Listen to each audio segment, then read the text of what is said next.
Ya, vale, vale, vale, vale. Ya, y aquí no hay límite de tiempo, por si acaso. Ah, ya, vale. Buenísimo. Ya, entonces, estamos. Ahí la Rocío tiene que prender la cámara y le damos no. Hola, Ya, Rocío. Hola, buenas. Buenos días. ya. Ahora sí, para no quitarle tanto tiempo, bueno, No te a grandes preocupes. rasgos, mi compañera se llama Rocío Reín, que es con la que usted se había comunicado, y yo soy Francisco Bravo. Y como le habíamos mencionado, estamos realizando la tesis de a grandes rasgos de comprender cuáles son las implicancias de la práctica de mindfulness en la persona del terapeuta y cómo eso repercute en la relación terapéutica. Entonces se van a abordar conceptos como el mindfulness, la presencia, la corporalidad, etc. Y como igual ya habíamos mencionado, la idea es que esto sea grabado para que nosotros después podamos realizar las transcripciones y todo Sí. lo que conlleva el proceso de la investigación. Le decía a Y, tu compañero que lo va a mandar la grabación, ¿no? vale, Ya, sí, sí. muchas gracias. Y ahí la Rocío le va ahora a presentar el consentimiento informado, que básicamente como es modalidad online, la idea es que usted pueda como cuando lo terminemos de leer, como decir que acepta el consentimiento y decir su nombre y su rol.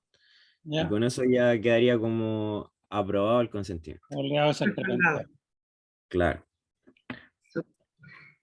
Hola, bueno, en primer lugar, buenos días. Eh, bueno, le voy a leer el consentimiento, que igual se lo voy a enviar al correo, ahora que mande el link, para que esté respaldado.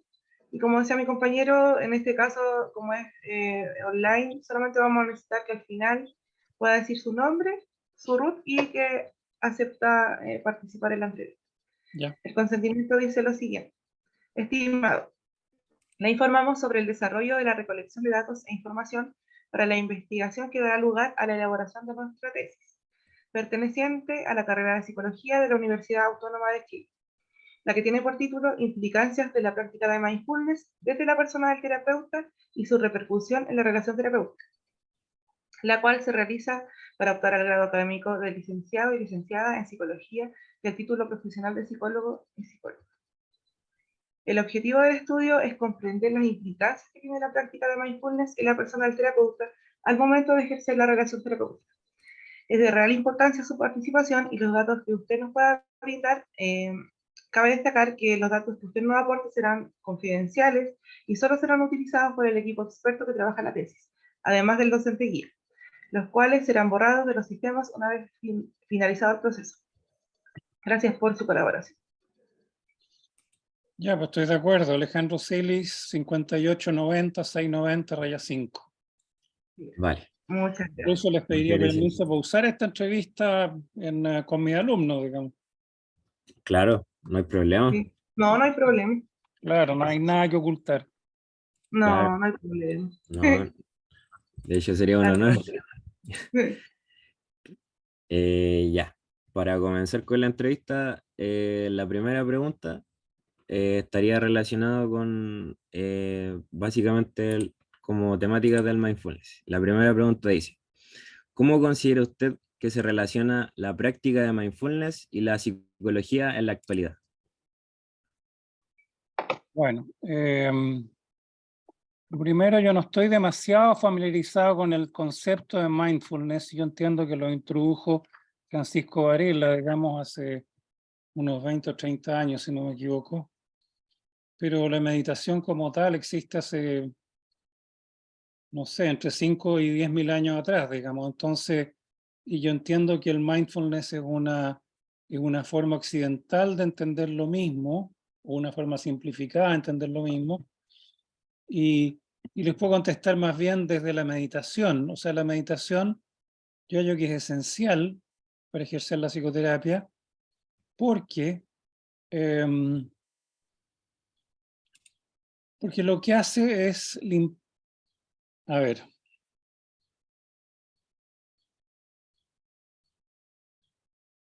yo creo que fundamentalmente lo que hace es traer al terapeuta a un mayor grado de presencia a limpiar sus condicionamientos, porque en el fondo la presencia significa eso, significa que la persona no está siendo una máquina, sino que está estando más aquí, menos condicionado, menos automático, menos reactivo, ¿ya?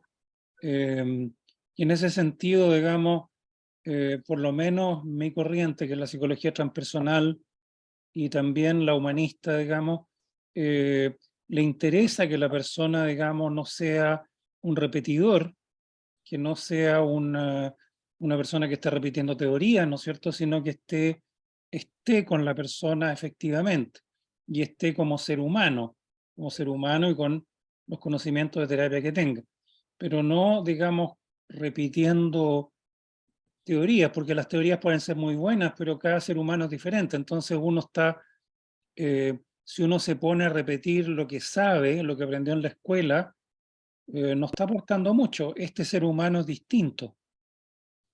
Cada ser humano es distinto. Incluso podemos tener un diagnóstico o un eneatipo, digamos, por si nos metemos en el eneagrama y decir, ya, bueno, para los 4 o los 5 funciona esto, pero es que esta persona es diferente. No es un número, no es un diagnóstico. Entonces, se requiere que yo esté como terapeuta con esta persona, conectado con esta persona y no con mi conocimiento, por mucho que tenga. Entonces es esencial.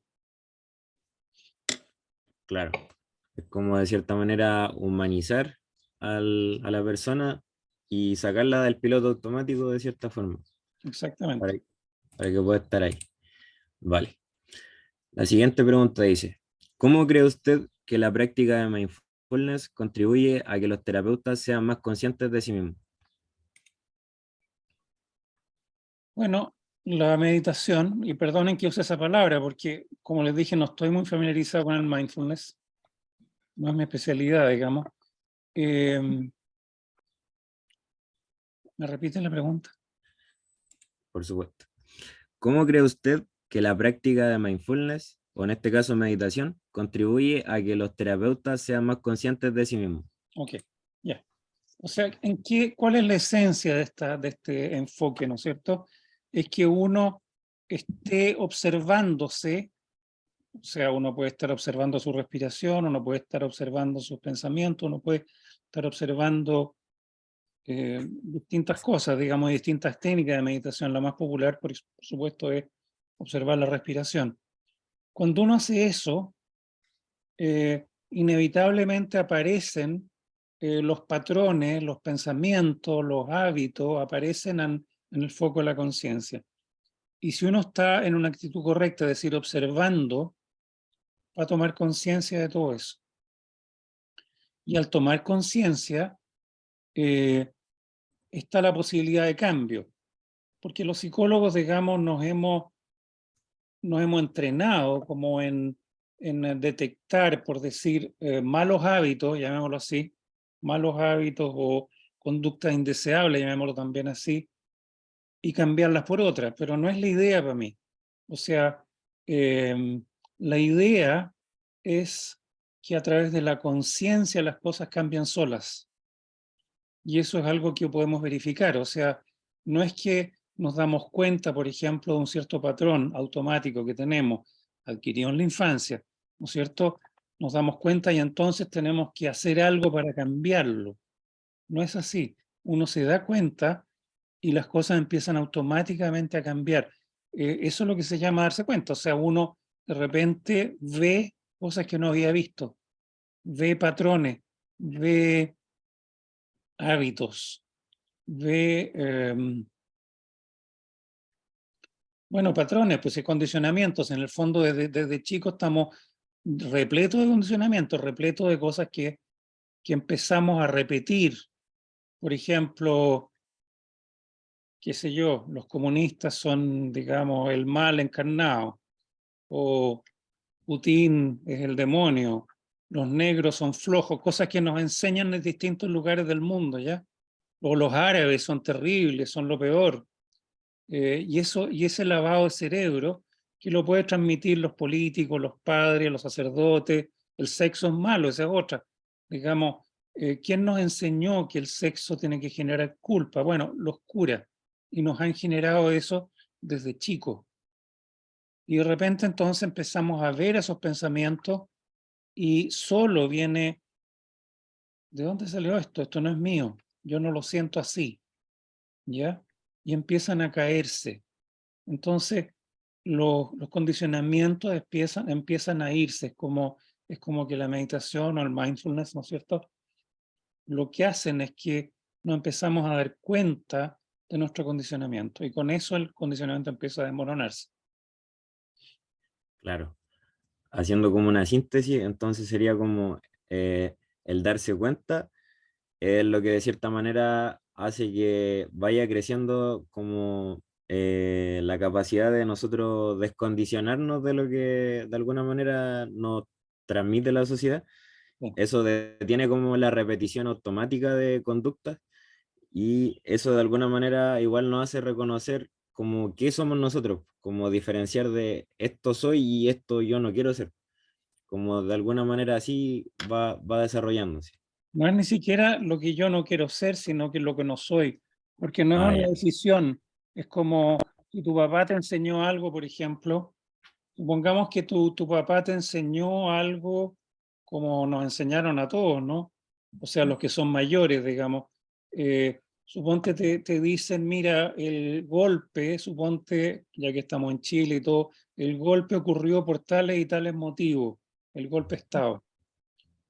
Y, y claro, puede ser dicho con muy buena intención y eso es lo que esa persona cree, pero nosotros empezamos a averiguar y darnos cuenta que quizás la cosa no fue así como nos la enseñó nuestro padre, ¿ya? claro, Escuchamos otros testimonios, leemos otras cosas y de repente, bueno, no es que nosotros no seamos así, simplemente nos damos cuenta que nos creímos algo porque nuestro padre, a quien le tenemos cariño, nos enseñó eso, claro, pero no es necesariamente la verdad.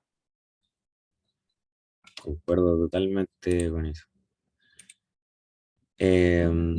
La siguiente pregunta dice, ¿cree que su estilo terapéutico se ha visto influenciado por la práctica de mindfulness o en este caso meditación?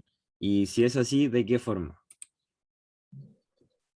Yo me he sentido más presente, más atento, menos perturbado por pensamientos, menos perturbado por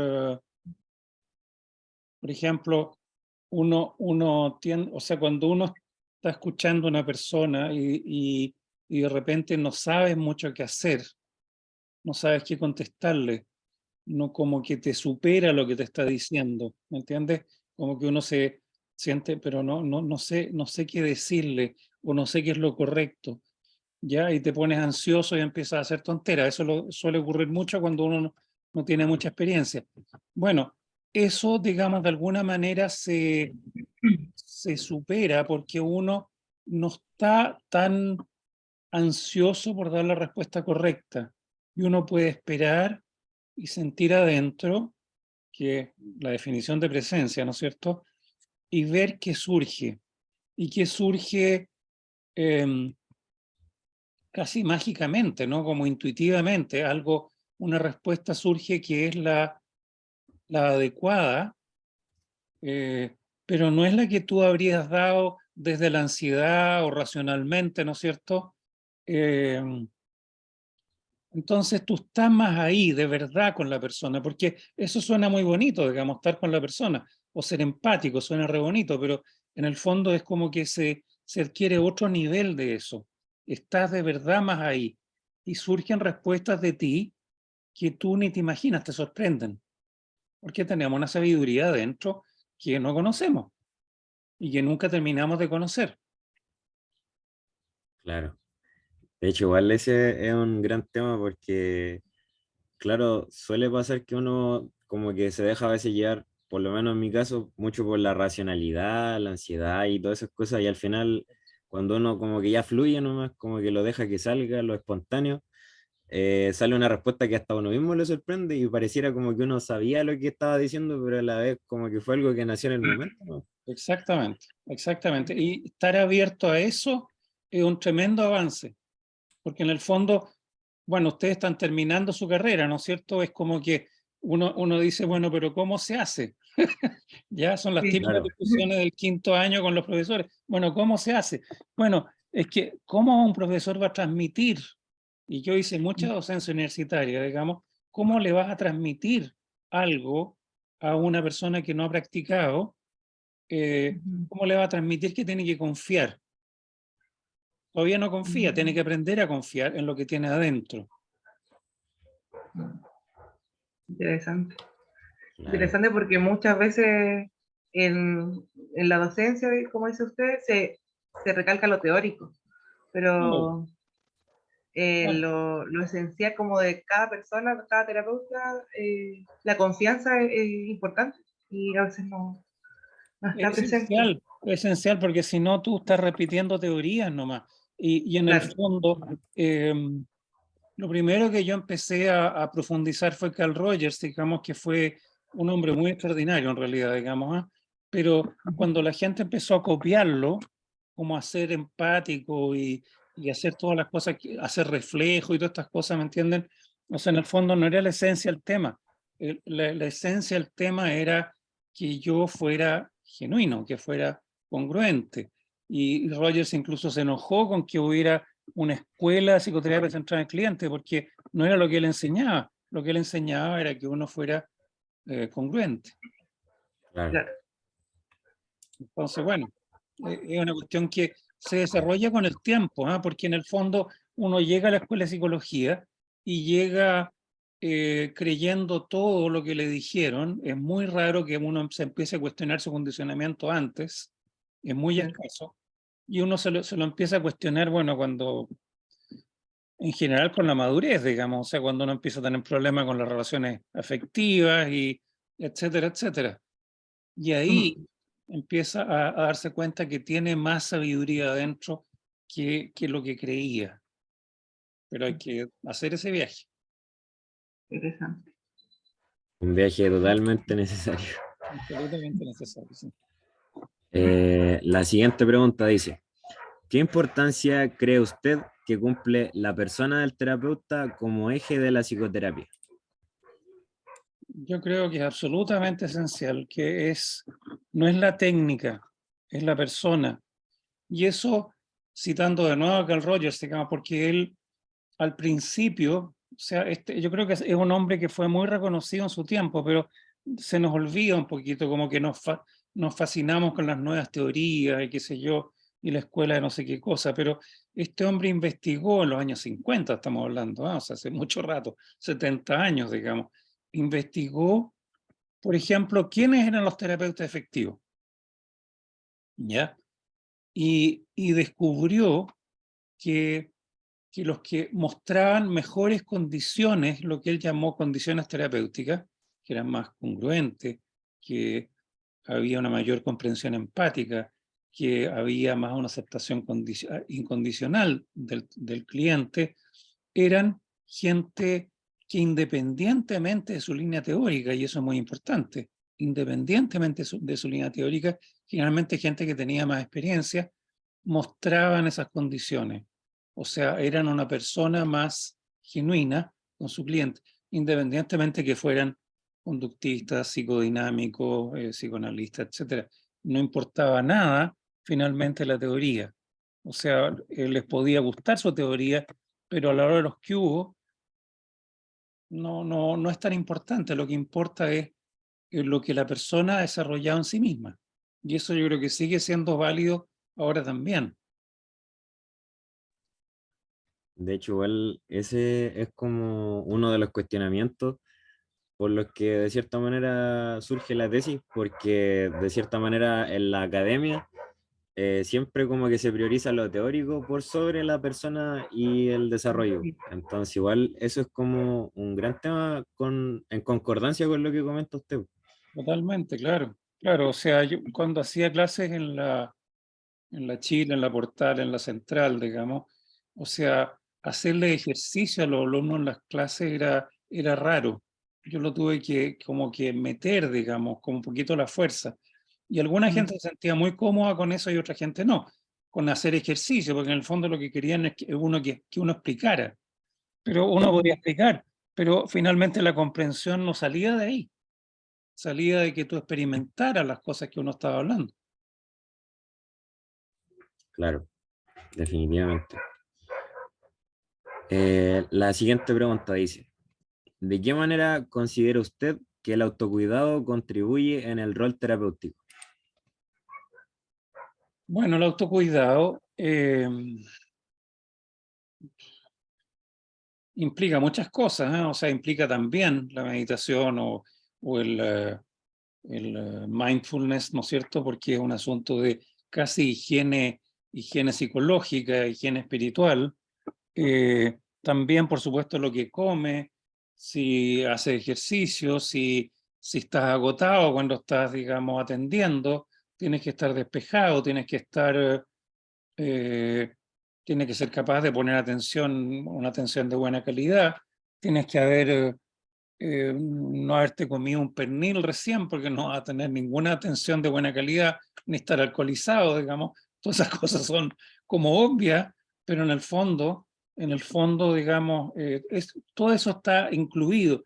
Pero cuando tú meditas, la verdad que te empiezas a dar cuenta de esas cosas. O sea, empiezas a dar cuenta cuando la comida te cae mal y empiezas a seleccionar la comida que te cae mejor. Te empiezas a dar cuenta cuando se te pasa la mano con el alcohol, por ejemplo, o te empiezas a dar cuenta cuando se te pasa la mano con el trabajo o con el estrés. Todo eso te das cuenta, entonces empiezas a regularlo. O sea, todo eso se regula solo, diría yo, cuando uno está más atento, observándose. Y eso es lo que da el mindfulness, o la meditación. Claro, la autorregulación. Bien. La siguiente pregunta dice, ¿qué aportes considera usted que puede entregar el estado de presencia al proceso psicoterapéutico?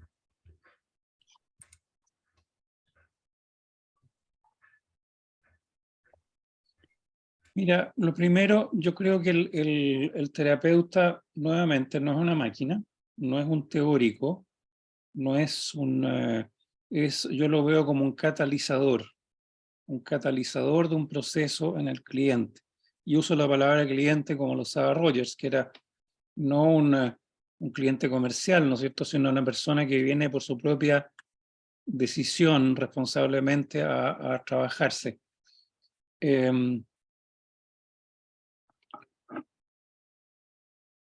Se me fue el hilo. Me pasa Nada, muy sí se seguido preocupe. cuando me embalo. Cuéntame la pregunta de nuevo. Vale, la pregunta dice, ¿qué aportes considera usted que puede entregar el estado de presencia al Ya, proceso psicoterapéutico? ok, ya sé a dónde iba. Eh, bueno, yo creo que uno es catalizador y también voluntaria o no voluntariamente uno es un modelo, ¿ya? O sea, el cliente, digamos, primero, se da cuenta si tú estás hablando en serio, si tú sabes de lo que estás hablando, primera cosa. Segundo, si eres una persona íntegra. Tú aquí no podís vender pomás, digamos, o sea, tú podís ser un charlatán de tomo y lomo, digamos, y decir unas cosas que suenan súper bonitas, pero de alguna parte, en alguna parte, el cliente, el paciente sabe si tú le das confianza o no, si tú le inspiras seguridad, si tú, en buenas cuentas, si sabes de lo que estás hablando, si eso es básico. O sea, hay un ejercicio, por ejemplo, y ustedes mencionaron algo entre los conceptos que mencionaron al inicio, digamos, de trabajo corporal, o no me acuerdo qué tema hablaron. Yo les hago una técnica que se llama rebirthing, digamos, que es muy parecida a la respiración holotrópica. Bueno, llevo muchos años practicando esa técnica con la gente, con los pacientes, con los alumnos, ¿ya? Y nunca he tenido un inconveniente, jamás, jamás. Llevo 40 años haciéndolo, digamos, y al principio había un cacareo, incluso fui donde Francisco Varela y lo vi, y fue la única vez que lo vi, digamos, y le pregunté qué pensaba él, qué era lo que pasaba cuando uno se hiperventilaba. Y en ese momento dijo que debe haber sido el año 84. Dijo que no, no se podía saber en ese momento con las herramientas que tenía la neurofisiología, pero que se sabía, o sea, que en buenas cuentas se producían nuevas conexiones, pero no se sabía. Pero en buenas cuentas también que no había necesariamente ninguna necesidad de alarmarse, ¿ya? Entonces, bueno, pero sí, los médicos estaban armando un cacareo tremendo cuando se empezó a hacer el reversing. El reversing es uno se hiperventila y después entra en catarsis, ¿ya? Esa es un poquito la instrucción. Es un poco parecido a la respiración alotrópica si han tenido la oportunidad. Bueno, alguna gente se apanica, alguna gente se asusta, alguna gente, qué sé yo, supuestamente va a dar a la posta, y todo eso ocurre ¿por qué? Porque la persona que está dirigiendo, digamos, la experiencia, no sabe lo que está haciendo, o no inspira la confianza suficiente para que la persona se entregue. Y como yo les decía, no he tenido nunca ningún inconveniente, han sido puras experiencias, a veces son experiencias difíciles, a veces la persona pasa por experiencias complicadas, está bien, eso es la idea, ¿ya? Pero no tener una experiencia negativa en el sentido de sufrir innecesariamente, de pasar por un ataque de pánico, ¿me entienden? Ni nada por el estilo, ¿por qué? Porque de alguna manera estoy tirando el mensaje de que no hay problema, que no hay peligro, que yo sé lo que estoy haciendo. ¿Ya? Y eso lo recibe la gente, consciente o inconscientemente, da lo mismo, lo reciben. Ahora, lo mismo pasa con una terapia común y corriente. O sea, la persona que está siendo atendida capta si la persona sabe lo que está diciendo, sí o no. Y eso, todo eso tiene que ver con la presencia. Claro. Interesante. Sí, de hecho igual pasa bastante que, o sea, por lo menos amigos míos me han comentado de que de repente van al psicólogo y dicen así como, en la primera sesión como por pura cachetía, sienten como ya, yo siento que esta persona me puede ayudar o no. Exacto. Entonces Sí, ahí ya se hace como el descarte, ya ahí ya se ponen las cartas sobre la mesa. al Y eso tiro. es como algo que se siente, es como El desde la vínculo. percepción, claro, Exacto, y te puede caer bien la persona y todo, obvio, pero igual tú puedes sentir, esta persona no me va a ayudar, no sabe, no me entiende, no capta lo que le estoy diciendo. claro. Vale, vale, vale. La siguiente pregunta dice, ¿qué papel cumple el ser consciente de la experiencia corporal para el desarrollo del estado de presencia? Está incluido, para mi gusto, o sea, absolutamente incluido, es como que estar presente, estar, digamos, en los sentidos, estar atento, estarse observando, estar consciente de lo que estás pensando, sintiendo, cómo está tu cuerpo, todo. O sea, era una unidad, digamos, no es que estés, digamos, en un estado beatífico, ¿no es cierto?, espiritual, digamos, y que no te estás dando cuenta, qué sé yo, que la comida te cayó mal, digamos, o sea, estás consciente de todo. Entonces, el cuerpo no se puede dejar de lado para nada, o sea, eso es una aberración. Es lo que nos han enseñado en el condicionamiento cristiano, ¿eh? Como que el cuerpo es algo de segunda categoría. Y lo mismo la sexualidad y todas estas cosas, pero eso es una aberración. O sea, esto no es así. Y cuanto antes lo tengamos claro, digamos, y por ejemplo, en la escuela de psicología, trabajar el cuerpo prácticamente no existe. Y eso es una aberración también. Lo mismo que no trabajar la intuición, otra locura, digamos. Sí. Es súper interesante eso de la corporalidad. Nosotros Claro, igual como en esta búsqueda de lo que sea, de la persona y del autoconocimiento, igual la experiencia corporal creo que nunca fue algo como un eje que hay que ser consciente y creo que es fundamental. O sea, es fundamental. Y por ejemplo, este sucesor de Rogers, que era Genlin, ¿no es cierto?, que trabajó con el focusing, eh, la conexión es con el cuerpo, la sensación sentida, todo en el cuerpo. Lo mismo la intuición se siente en el cuerpo, no es una cosa etérea, digamos, que baja a una nube. Claro, súper. totalmente. De hecho, igual eso es como un recurso que también me llama la atención, como que pocas veces se comenta en la universidad el hecho la sabiduría corporal, como el hecho de que uno cuando está recibiendo información a veces se tensa o a veces siente sensaciones en ciertas partes del cuerpo, en la garganta, en el estómago, y eso Sí, igual es como algo fundamental al momento de, no Claro, solamente de atender a un otro, sino que de atenderse a uno mismo. exactamente, sí, exactamente. Es toda información, todo es, digamos, algo te está diciendo, todas claro, esas señales. súper. La siguiente pregunta dice, ¿cómo cree usted que interactúa la presencia, la experiencia corporal y las emociones?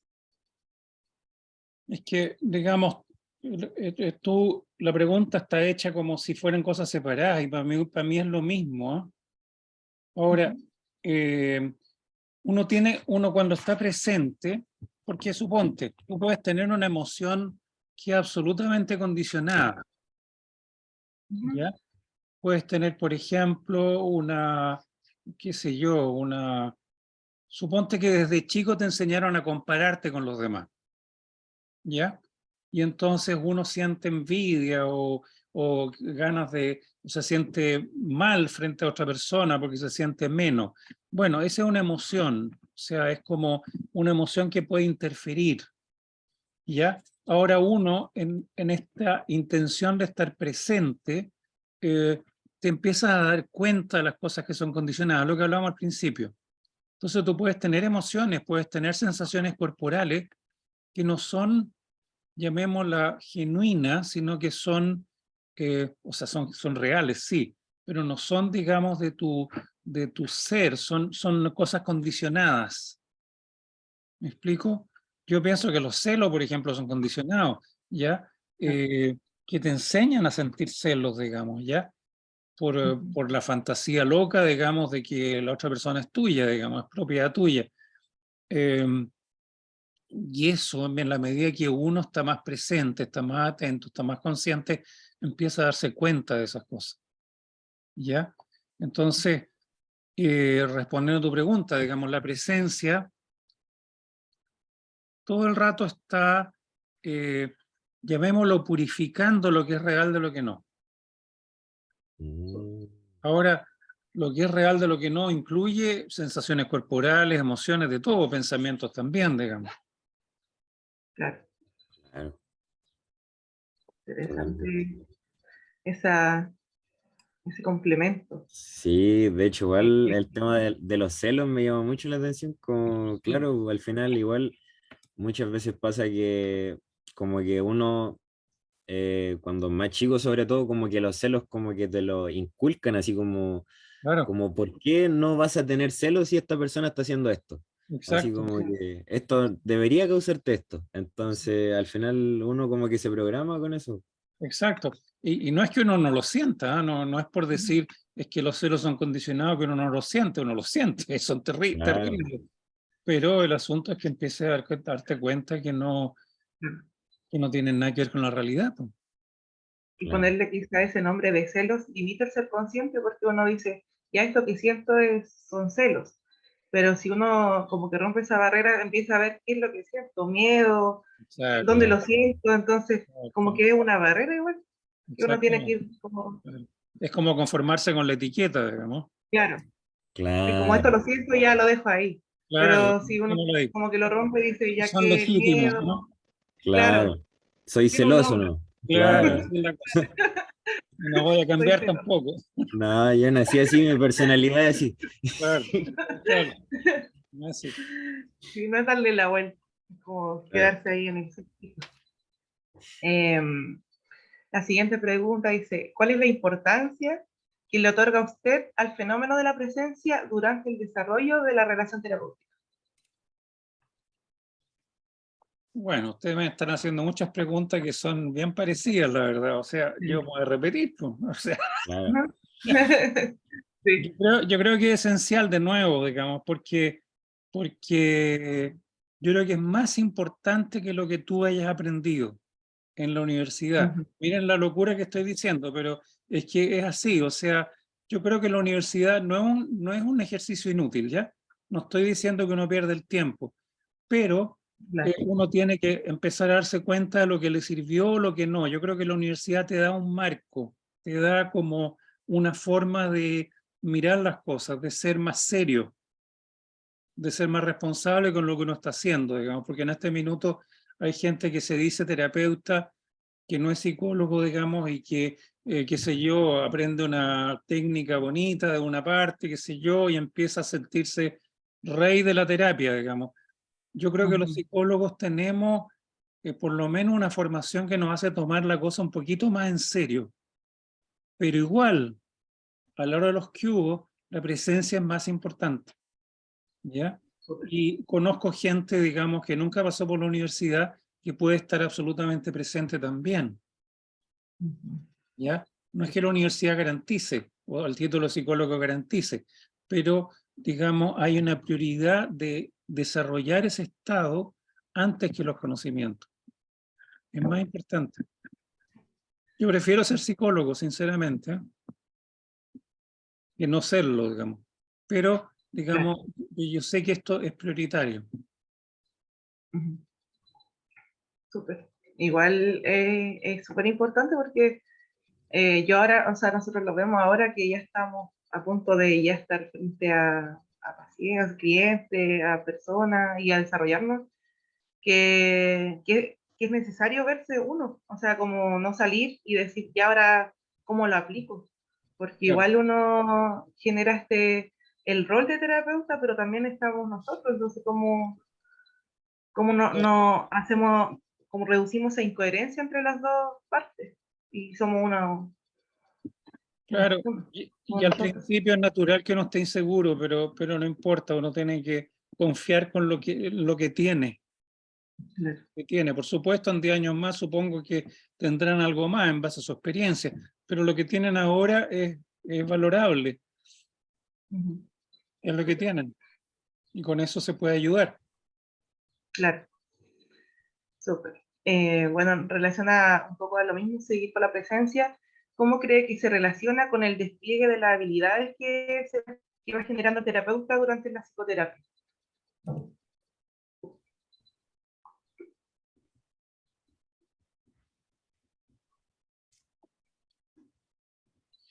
Mira, yo creo que uno aprende en la universidad un montón de actitudes o técnicas. Por ejemplo, esto que destacaba Rogers, digamos, hace 70 años, como les decía, que era la comprensión empática, ponerse en el lugar del otro, aceptación incondicional, congruencia, todo eso, digamos. Yo creo que son esenciales. Ahora, eh, yo creo que todo eso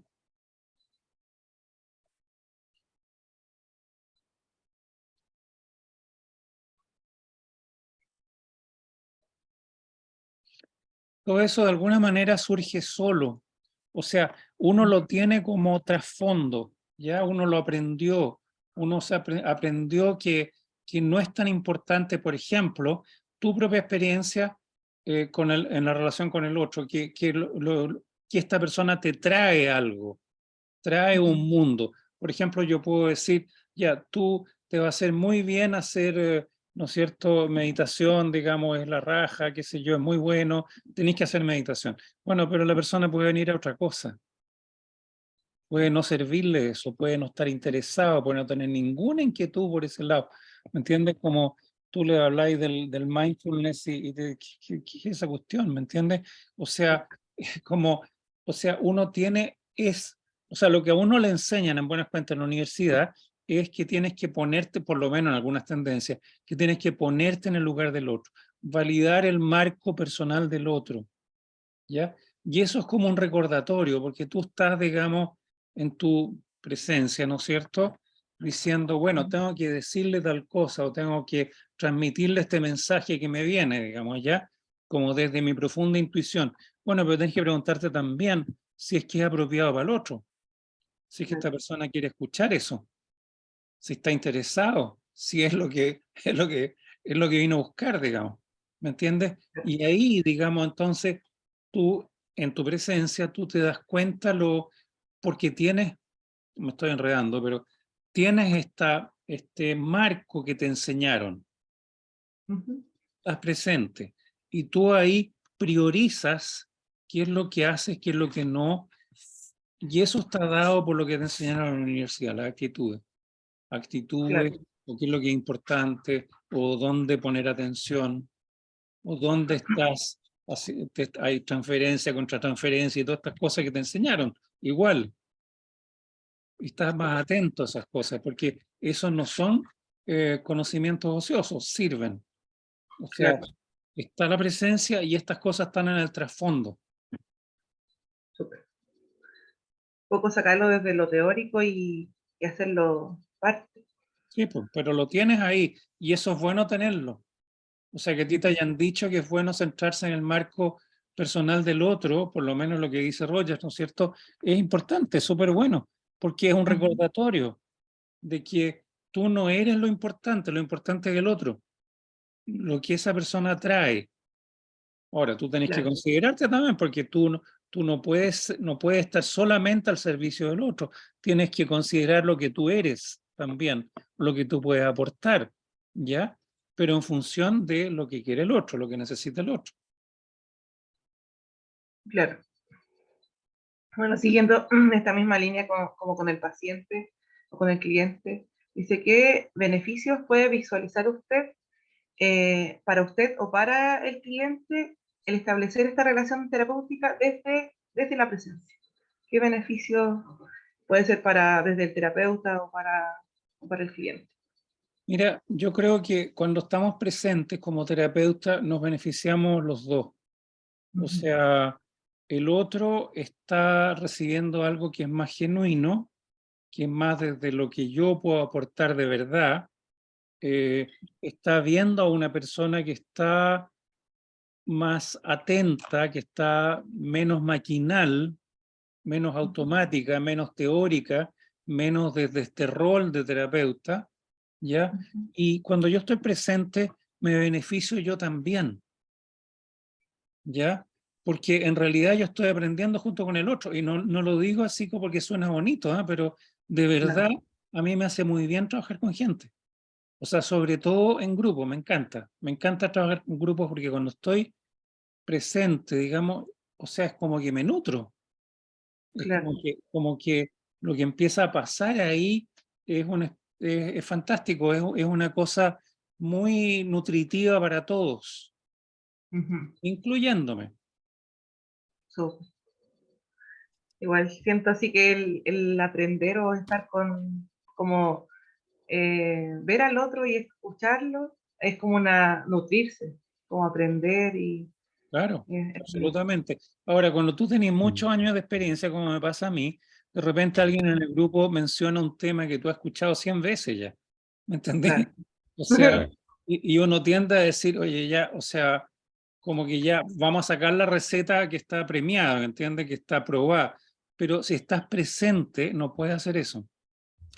Tienes que escuchar a esta persona, cómo siente el problema esta persona, qué está diciendo ahora, cuál es el contexto ahora, y por eso, digamos, y si estás presente no te aburres, aunque te mencionen el mismo tema 100 veces o 1000 veces, ya no te aburres porque siempre la situación es nueva, ¿ya? Eso es muy Claro. bonito porque, claro, uno tendería a decir, bueno, pero ¿cuántas veces te han hecho esta pregunta? No importa, o sea, es esta persona que está haciendo la pregunta. Es distinto. Bonita la frase. Claro. Si De no, hecho, la vida igual, sería muy latera porque la vida parecería que se repite, ¿no? Pero no. sí, demasiado. La Y al historia se final, repite, pero no la vida. claro, Como ver la vida con asombro. Sí, exacto, exacto. Esa es claro. presencia, ver la vida con asombro. Contemplación, ver la vida. Había escuchado una vez que era como lo ideal ver la vida desde los ojos de un turista. Claro, bueno, es una Y buena descripción, pero tiene que ser real, ¿me entiendes? O sea, claro, tú no estás viendo repeticiones, estás viendo este momento. claro. Y eso igual se vincula harto con el juicio. Al final, la mente, cuando toma el control, de cierta manera, empieza como a poner esos pensamientos de, ah, esto ya lo había escuchado, ah, esto aquí. Claro, Y eso es como que repetición, hace que se vuelva latero. claro. Y ahí uno se pone viejo, porque uno empieza a aburrirse y decir, ya no, entonces esto debe estar lo mismo siempre. Ya. De nuevo la misma tontera. Claro, Claro, al final igual es algo súper bonito como poder aprender incorporar eso, más bien dicho, en la vida y también es sí, una postura súper humilde, creo yo, para poder vivir. sí. Exactamente, exactamente. O sea, ahí la vida se pone entretenida. Sí. Así. Y estar presente no te aburre. Claro. Claro, exactamente, no te aburre nunca. Eh, ya, la otra pregunta dice, desde su experiencia personal y profesional, ¿qué desafíos se presentan en la actualidad que se debieran abordar desde la persona del terapeuta? Bueno, este tema que ustedes están poniendo, digamos, es súper esencial para mi gusto, porque tal como ustedes saben, y yo lo vi, digamos, mucho durante mi experiencia docente, o sea, la persona, el terapeuta primero, no se toma demasiado en cuenta, la están tomando un poquito más en cuenta que antes, diría yo, pero esto de revisar tu condicionamiento, de estar más presente, de meditar, de, de, de no seguir siendo un autómata, ¿sí? En el fondo, claro, uno se fija, digamos, en descondicionar a la persona, que se cuestione su niñez, qué sé yo, todo su condicionamiento temprano. Pero ¿y tú, digamos? O sea, si tú no lo haces, digamos, tú estás siendo de nuevo un transmisor de valores, digamos, de la sociedad y lo estás, o sea, no estás ayudando a la persona a librarse de sus propios condicionamientos. Entonces, eh, eso debía tomarse en cuenta. Ahora, como es la academia, como es la universidad, yo lo veo bien difícil. Yo nunca saqué estudios, de posgrado en universidades, porque era más conocimiento, más clase, más pizarra, más apunte, ¿me entienden? Sino que más bien fui a talleres, a cosas, a experiencias, digamos, de gente más loca, ¿ya? Menos estructurada, menos mental, más revolucionaria, ¿ya? Entonces, ahí es donde yo realmente sentí que me había formado, no en más conocimiento. Y eso, la universidad, desgraciadamente, no ha salido de ese circuito. No ha salido del circuito de más formación, más artículos, más investigación, más esto, más lo otro. Si ustedes lo piensan, digamos, yo no sé si ha cambiado mucho el panorama en la investigación, en meditación o en mindfulness, si cuánto ha cambiado eso, pero al principio la única investigación de meditación que había era, qué sé yo, índices psicofisiológicos, digamos. ¿Ya? A lo más había, qué sé yo, mayor coordinación entre los hemisferios, ya te bajaba la tensión, en la digestión estaba mejor, pero ¿y todo el resto? Po? Todo el Claro. resto de lo que pasaba por dentro. O sea, ¿cuánto se ha investigado eso? No sé. Y además, digamos, finalmente, eh, cuando tú investigas, voy a decir una herejía, digamos, ¿no? Pero es natural. Está claro que la meditación produce un efecto tremendo. Eh, que tú lo puedas probar es otra cosa. Ujú. Suponte que haces una investigación, digamos, en que no pruebas nada, que salen igual todos, digamos. Bueno, ¿y eso va a probar que la meditación no sirve para nada? No, pues, o sea, digamos, sabemos que sirve, sabemos Ujú. por experiencia directa, Claro. ¿ya? Ahora que la investigación llegue al nivel de perfección de que eso se pueda probar, no sé. E incluso si tú haces una investigación perfecta en que queda clarísimo que la cuestión sirve, hay gente que va a decir, es que no me la creo, ¿ya? Claro. Finalmente, digamos, no pruebas nada. Si en el fondo hay cosas que tú sabes sin necesidad de investigarlas, Claro. porque lo has experimentado. Claro. Interesante igual porque, bueno, la experiencia, o sea, esta experiencia como del desarrollo de la tesis, de conocer, ha Claro, sido no solamente desde del mindfulness, casi siempre es como del tema de la meditación, y no como algo teórico que uno incorpora y que uno dice, ya, lo hago y claro, duermo mejor o estoy más relajado, sino que es una filosofía de vida, es como ser, como que sea parte de uno. claro, Entonces, algo exacto. experiencial, como eso, que no es desde lo teórico, sino es como desde la experiencia. Exacto. Exacto, Y exactamente. de hecho igual algo que siempre me llamó la atención es que, por ejemplo, en la U, una persona, o sea, un profesor que haya como trabajado su persona, se nota, pero desde lejos, se nota muchísimo. Y de hecho igual esos pocos profesores que por lo menos en nuestro caso tuvimos que eran, como usted dice, como más locos, de cierta forma, el aprendizaje que dejaban era pero tremendo, así, pero exponencialmente distinto a una persona que se nota que no se ha trabajado internamente. Exacto, y bueno, porque no le enseñaron que eso era importante, o le hizo el quite, ¿me entiendes? O qué sé yo, pero la gente un poquito más inquieta tiene que llegar a plantearse en algún minuto, bueno, si no me reviso yo, parece que no sé, no llegamos al fondo del asunto. Sí. Claro, claro, claro, claro.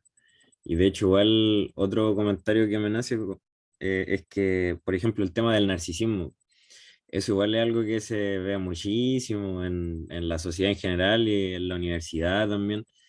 Y vos de igual yo siento que de cierta manera todas estas temáticas como que enlazan a poder uno de cierta manera como descondicionarse de esa parte tan narcisa que cada uno lleva. Es Exactamente, igual, es un poco interesante, creo yo. exactamente, sí, es como darte cuenta.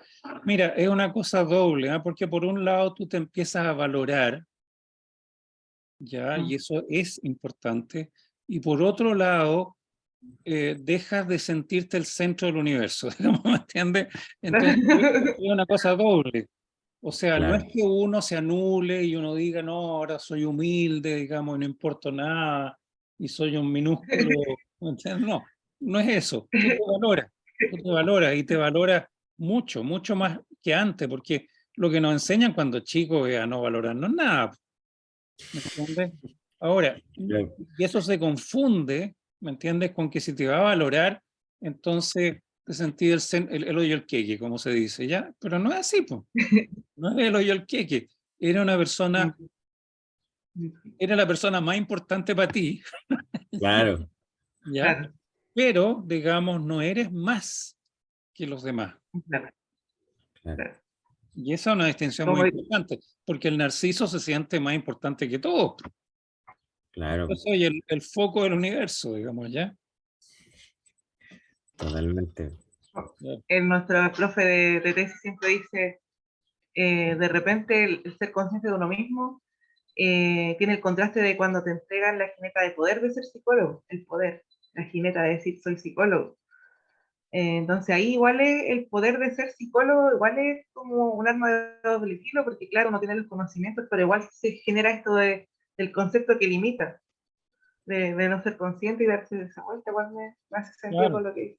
O sea, tú con la jinete psicólogo te puedes sentir más importante que todo el mundo, digamos, como que tú sabes más. Y claro, hay algunas cosas que sabes, pero no eres más importante, digamos. Esa distinción es súper importante. O sea, eh, y se confunde, ¿ah? Porque la autoestima yo creo que es súper importante, como que tú te valores. Sí, de acuerdo. Eso es muy importante. Pero, digamos, no más que otros. Claro. Claro, totalmente concuerdo. Bueno, y para terminar, y la última pregunta es si hay algo que no se haya mencionado y que usted considere que debería agregar.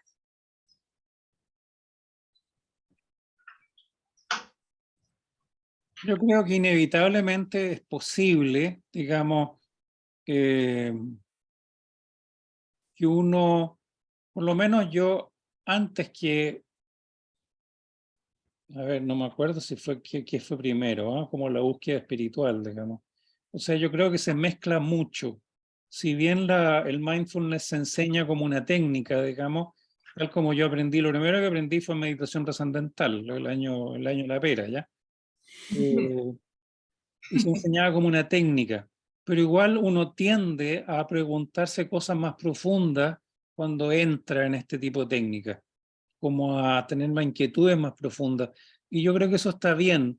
Ahora, eso es aún más escurridizo y aún menos tocado, digamos, en la escuela de psicología, digamos. O sea, cuando yo estudié, estaba en la Universidad de Chile, en la Universidad Católica, en la Universidad Católica creo que rezaban antes de empezar las clases, digamos, y en la Chile veíamos eso como una aberración, digamos, y era absolutamente ateo todo el sistema. Ahora, yo creo que ninguna de las dos cosas, digamos, porque cuando uno medita, uno necesariamente uno empieza a maravillarse con algunas cosas. Es como que es obvio que va a pasar, ¿ya?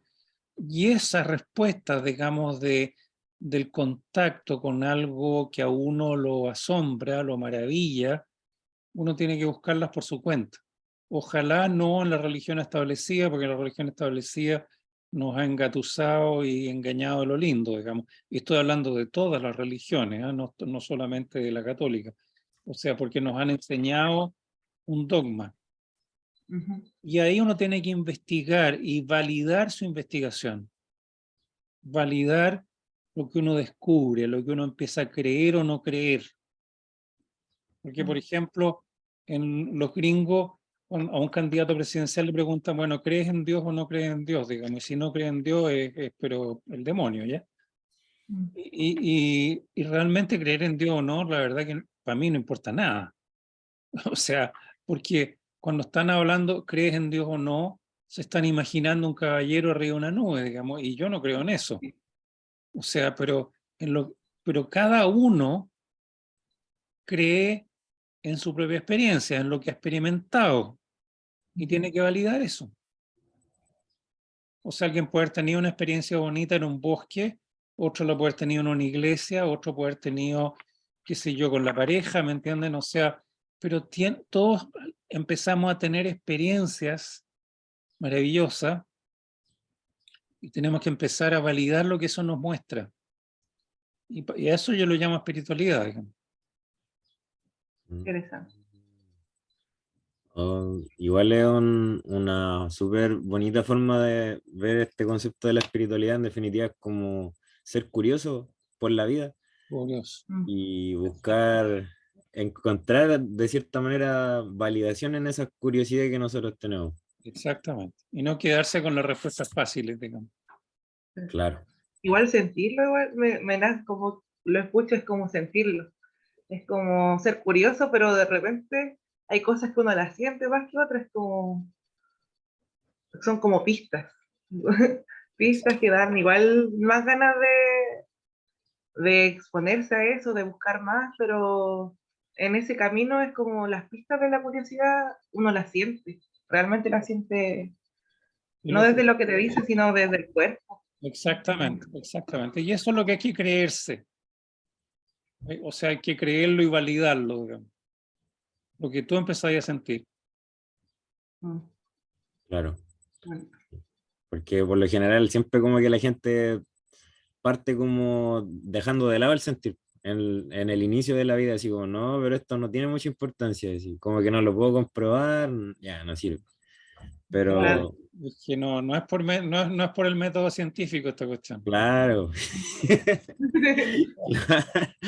sí, totalmente. Sí, súper, súper, súper. Creo que, no sé si Rocío tiene más comentarios. No, esa era la última preguntita para cerrar. Vale. Ya, con esto entonces daríamos por finalizada la entrevista y le agradecemos de corazón Sí, su participación, sus respuestas que nos van a servir para la tesis y también para la vida, o sea, al sí, final, Las totalmente. dos cosas. sí, esto está muy Sí, mezclado, va muy de la mano. Así Exactamente. que Muy buen muchas, tema de muchas, tesis, ¿eh?